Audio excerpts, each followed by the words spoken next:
Akong basahon sa lagi. Litra por litra na po.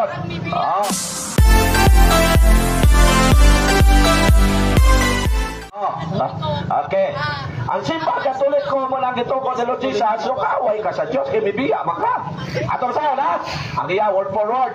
Ato na ko siya basahan na si Lord Jesus pingon, sabta ninyo ang kasulatan. Kulang palagi ni Sister Liay. No? Unuan 2:18-19.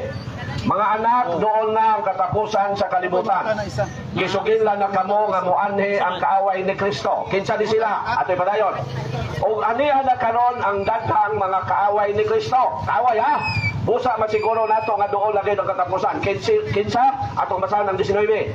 Kining mga tawana dili tinuod nga sakop sa atong pundok. Sa atong pundok. Kinsay nagsultian si Sanuan. Si Sanuan na ba siya pundok ipasakupan na unsa pundoka gitukod ni Lord Jesus. Ato'y padayon. Kung tinuod pang ato silang mga kauban, magpabilin unta sila kanato.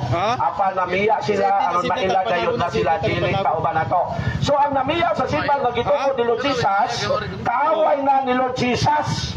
Unsa man ang simbala ang gitukod ni Lord Jesus, mao na gidumalag mga pare. Unsa man kadaghan man ang laay pare, mao na ang simbahan Katoliko kay si San Pedro may una pangulo ana. Now, ang Biblia babasahon og sabton kay nakita man si sister og litra por litra, ato basahon og sabton.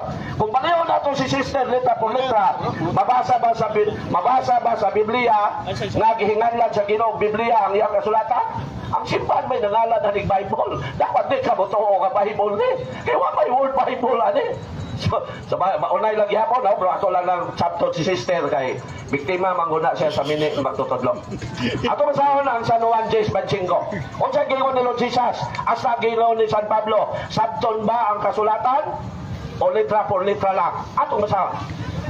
Lucas 10:25-26. Unya, miduol ang usa ka magtutudlo sa balawon ug bisulay pagbitik kang Hesus nangutana siya. Magtutudlo.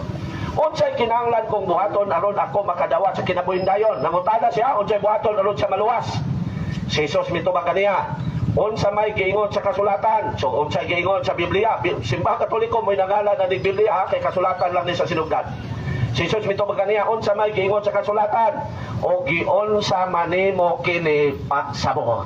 Make His message known is our responsibility. So here we are to pledge our lives to the Lord of eternity.